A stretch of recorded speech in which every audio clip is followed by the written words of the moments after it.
Listen, we've all heard that you are what you attract, right? So when we talk on a metaphysical, spiritual level, that's very true. The vibrational frequency that you're on is a large influence on the type of people you attract. But let me shed a little perspective on this in a more practical way. Look, when you truly learn how to love yourself, right? And that has a lot to do with what frequency or vibration that you're in, right? You will naturally be a lot more selective with people you spend your time with. It gets to a point where they really have to bring you a certain type of value. Now, of course, we have love and loyalty to certain people that we just have a lot of history with, or we've known for a long time, or build big bonds with, strong bonds with. But at least for me, generally, my time is valuable. My energy is valuable. When you are with people, and let's talk about relationships, right? Let's talk about romantic interests.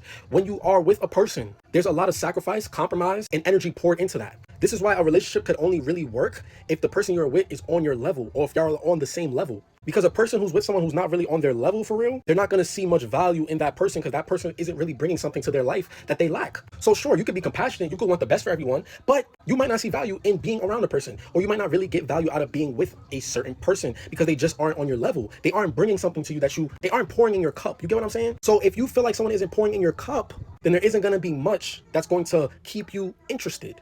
That's going to motivate you to keep pouring in energy, sacrificing, or compromising. To what gain? What is the trade-off here? What am I getting out of this? And whatever I'm getting out of this, how valuable is that to me? How much do I value that? How much does that really add to me?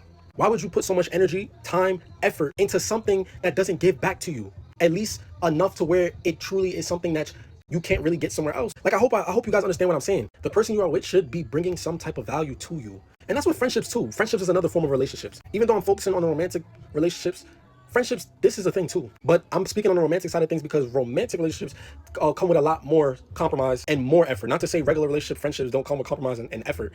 They come with energy and effort for sure, but a relationship comes with a lot more of that. So you really have to truly feel in your heart. It's not really about the person, right? Like, it's not a personal thing. I mean, sure, you could say it's personal because, you know, a relationship itself is a personal thing.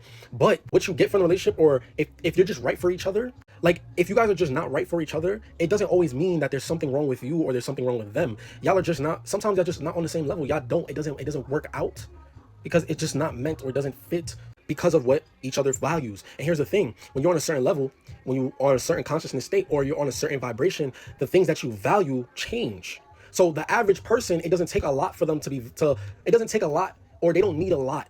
You know what I'm trying to say? Like, you could have things that they could perceive to be valuable that another person may not lack, or they may not need, or it doesn't really benefit them. Certain things are just deal breakers for some people. A perfect example for me, I value a deep mind. I value mental stimulation. Not everyone can mentally stimulate you. And of course, I value other things as well. Like, that's not the only thing I value, but it's up there. And truth be told, the only way a person can actually mentally stimulate you if they are near your level or above. And this is where the saying comes from: one person's trash is another person's treasure.